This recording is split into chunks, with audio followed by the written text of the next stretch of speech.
Is your behavior as a leader rigid like a potato chip, where if you go one direction, it just crumbles in pieces? Or does your behavior as a leader flow like water? Welcome back to the channel and let's talk about it. So, this conversation came from a reflection that I had after a recent podcast that I did. I had the honor and pleasure of being on the Works Solutions podcast. Shout out to Dr. Kristy Taylor. And we had a beautiful conversation about behavioral agility being a core leadership competency. That's a mouthful, right? But I'm going to break it down because that term, behavioral agility, was new to me. Yes, I know what the words behavioral and agility mean, as I'm sure you do as well. But having those combined together in the context of leadership and being a core competency was something that was new to me. And Dr. Taylor was the one who coined this phrase. And I want to give you a little background on why she coined the phrase. So, Dr. Kristy Taylor is a leading expert in leadership, career coaching, as well as diversity, equity, and inclusion. And because of all of the different interesting things that we are seeing take place in the United States of America, she knew that she had to pivot the way she was discussing equity and inclusion. And what came from that pivot was the term behavioral agility. And that's what we're going to talk about today. Because when I had that conversation with her on the Work Solutions podcast, I knew that it was something I had to bring to you all because the topic of behavioral agility is super important. So let's get into it.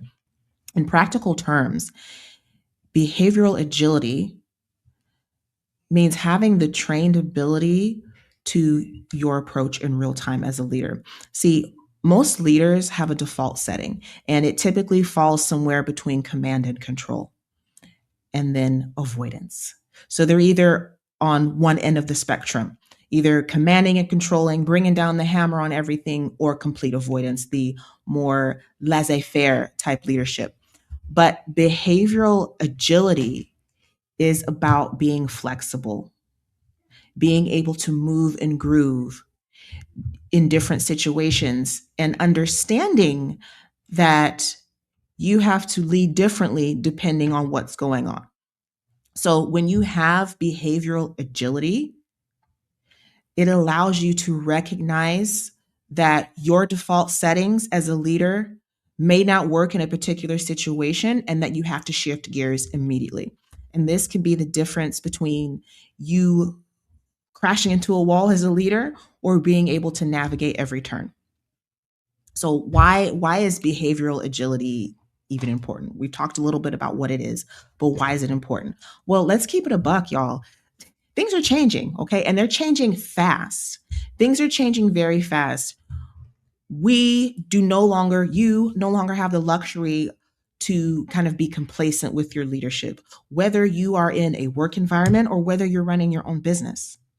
You have to be able to make decisions quickly and be able to gather the right information quickly, know where to get it, know where to resource it, and be able to synthesize that data into information and turn it into knowledge and make decisions. And that can be difficult to do if you are operating on the same kind of frequency and default when it comes to your leadership. And to take it even a step further, being rigid like a potato chip, as I said in the beginning, is a liability. It's a liability not only for your business, for the organization you work for, but also for your well-being.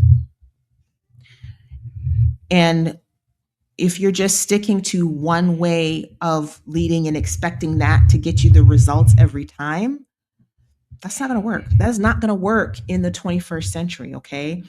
And this is why we're seeing such a huge gap between leaders. I had another conversation very recently with a brilliant leadership expert, Jeremy Blaine. Shout out to him from the Rethink Leadership podcast.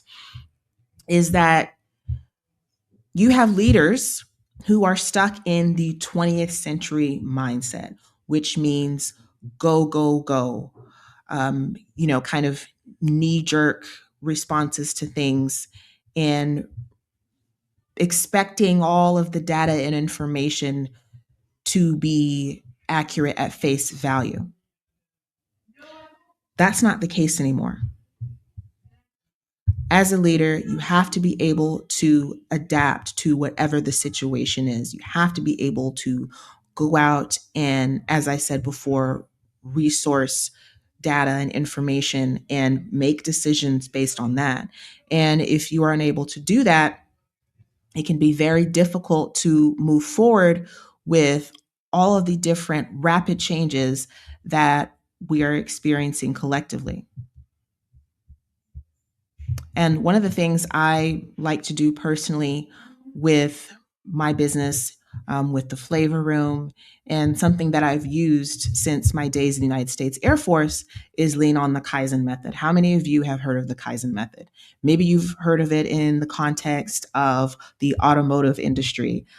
Japan is known for using the Kaizen method. More specifically, I believe it's Toyota. They are very well known for the Kaizen method. And basically, this is continuous process improvement. Comment below if you want me to do a whole video on continuous process improvement. But that's essentially what the Kaizen method is. And typically, as I said, it's applied to the automotive industry and, extended even to product-based businesses. But this can be applied to you as a leader, to people as well, if you have teams. In a constant changing environment, your behavior cannot be static, okay? When your behavior is static, that's how businesses, that's how organizations plateau. You cannot scale. Your business, your organization cannot go to the next level if the leadership is at a bottleneck. Full stop. And a lot of these issues that we're seeing now is because there's a bottleneck in the leadership and no one has the wherewithal, the knowledge, the fortitude to say what it is, either because they just don't understand it, they're not looking for it, or again, they're just too afraid to say that the bottleneck is the leadership.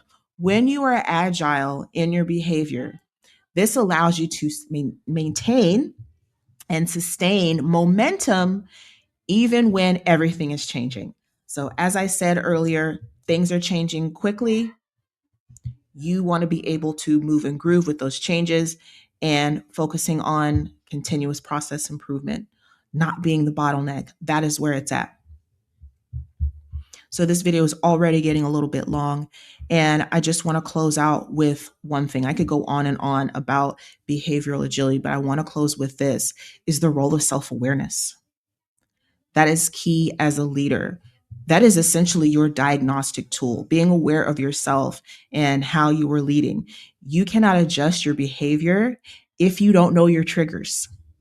So if you don't know that your default leadership setting under stress is to micromanage and, start to crack down and try to control everything you can, then you're going to do it automatically. And that's going to destroy the morale of your team. That's going to destroy the progress of your business. So having self-awareness gives you the data you need to make the agile choice.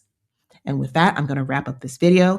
If you like what I'm putting down here with leadership, I drop new videos every week giving you hot takes on all things leadership. So how you can take your business, your organization, your teams to the next level.